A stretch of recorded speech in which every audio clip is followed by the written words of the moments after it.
शाहजहां, ये नाम सुनते ही दिमाग में क्या आता है?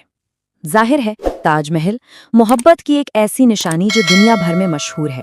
लेकिन इस खूबसूरत इमारत के पीछे ना एक कहानी है। एक ऐसी कहानी जिसमें सिर्फ मोहब्बत नहीं बल्कि साजिश, भयंकर जंग और एक बहुत ही दर्दनाक अंत भी शामिल है।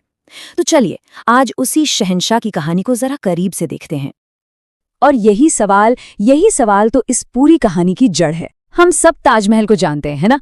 पर उस इंसान को कितना जानते हैं जिसने इसे बनवाया? और उसके साथ जो हुआ वो तो किसी ट्रेजेडी से कम नहीं। ये सिर्फ एक बादशाह की नहीं बल्कि एक पिता की भी कहानी है, जिसके सपनों का महल उसी के बेटे ने बिखेर दिया। तो कहानी शुरू कहाँ से होती है? कहानी शुरू होती है एक शहजादे से, जिसका एक ही सपना था, मुगल सल्तनत पर राज करना। लेकिन ये सफर फूलों का नहीं बल्कि कांटों का ताज था। हम सब उन्हें शाहजहां के नाम से जानते हैं ना, ताजमहल बनवाने वाले शाहजहां। पर आपको पता है ये उनका असली नाम नहीं था। उनका जन्म का नाम था शहजादा खुर्रम। और यहीं से एक शहजादे के शहंशाह बनने की कहानी का आगाज होता है। तो चलिए उनकी जिंदगी के कुछ जरूरी पड़ावों पर एक नजर डालते हैं।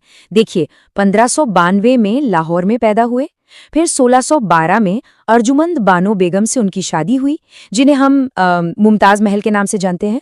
और फिर 1628 में अपने पिता जहांगीर की मौत के बाद वो आगरा में तख्त पर बैठे। यही वो मोड़ थे जिन्होंने शहजादा खुर्रम को शहंशाह शाहजहां बना दिया। और हाँ, ये सारी बातें हवा में नहीं है, ये सब हमें सीधे सीधे उस जमाने के दस्तावेजों से पता चलता है। ये जो आप देख रहे हैं ये उसी सोर्स का एक हिस्सा है। इसमें उनके जन्म, उनकी शादी और फिर आगरा में तख्त संभालने का जिक्र है। और तो और उनकी उपाधि भी दी गई है, अबुल मुजफ्फर शहाबुद्दीन मोहम्मद साहिब किरण ए सानी। काफी लंबा नाम है। आप कहानी पहुंचती है उस दौर में जिसके लिए शाहजहां को सबसे ज्यादा याद किया जाता है। ये वो वक्त था जब उसने अपनी कला और आर्किटेक्चर से पूरे हिंदुस्तान को मानो सजा दिया। ये था उसके शासन का गोल्डन एज। और ये देखिए, शाहजहां के शासनकाल को मुगल वास्तुकला का स्वर्ण युग कहा जाता है। इतिहासकार ना यूं ही किसी दौर को स्वर्ण युग नहीं कह देते।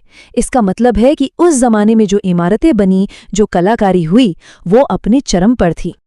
और ऐसा क्यों कहा जाता है? ये लिस्ट देखिए जरा। दिल्ली का लाल किला, जामा मस्जिद, आगरा की मोती मस्जिद, लाहौर किले का शीश महल। अरे सिर्फ इमारतें ही नहीं, उसने तो एक पूरा का पूरा शहर ही बसा दिया, शाहजहानाबाद। और हाँ, ताजमहल तो है ही। मतलब उसकी सोच का जो पैमाना था वो कमाल का था।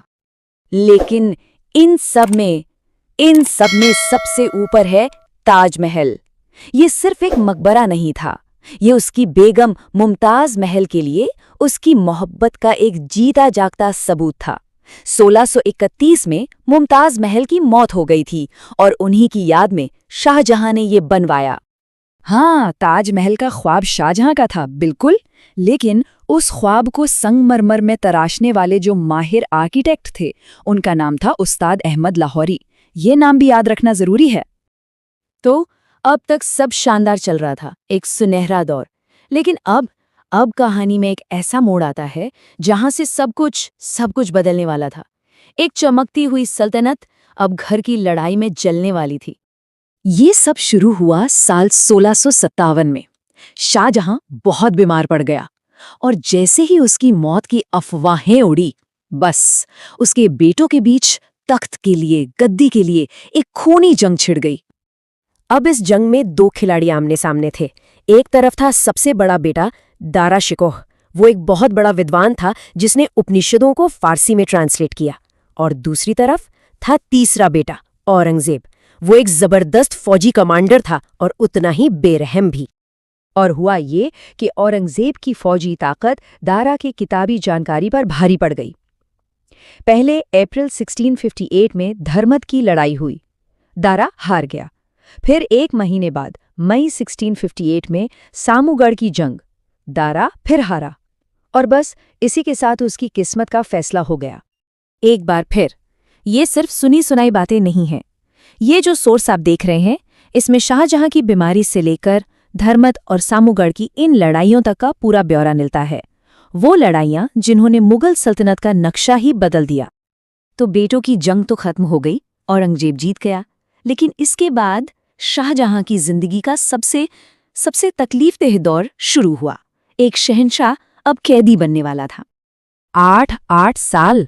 सोचिए जरा, जिस इंसान ने दुनिया को ताजमहल दिया, उसने अपनी जिंदगी के आखिरी 8 साल आगरा के किले में कैदी बनकर गुजारे। और कैद करने वाला कौन था? कोई दुश्मन नहीं, उसका अपना बेटा औरंगजेब। उसी ने अपने बाप को कैद किया था। और फिर जनवरी 1666 में 74 साल की उम्र में उस शहंशाह ने एक कैदी की तरह दम तोड़ दिया। तो जब हम शाहजहां की पूरी कहानी पर नजर डालते हैं तो क्या दिखता है? एक ही सिक्के के दो पहलू नजर आते हैं। एक तरफ है कमाल की क्रिएटिविटी, दुनिया को खूबसूरत इमारतें देने वाला एक शहंशाह, और दूसरी तरफ एक बहुत ही दर्दनाक अंत। तो आखिर में सवाल यही बचता है कि शाहजहां को कैसे याद किया जाए? एक महान बिल्डर के तौर पर जिसने मोहब्बत की सबसे बड़ी निशानी बनाई, या फिर सत्ता की एक ऐसी कहानी के तौर पर जो हमें चेतावनी देती है? ये एक ऐसा सवाल है जिसका जवाब शायद हर किसी के लिए अलग हो सकता है। जब तक न सफल हो नींद चैन को त्यागो तुम, जब तक न सफल हो नींद चैन को त्यागो तुम, संघर्ष का मैदान छोड़कर मत भागो तुम। कुछ किए बिना ही जय जयकार नहीं होती, कोशिश करने वालों की कभी हार नहीं होती।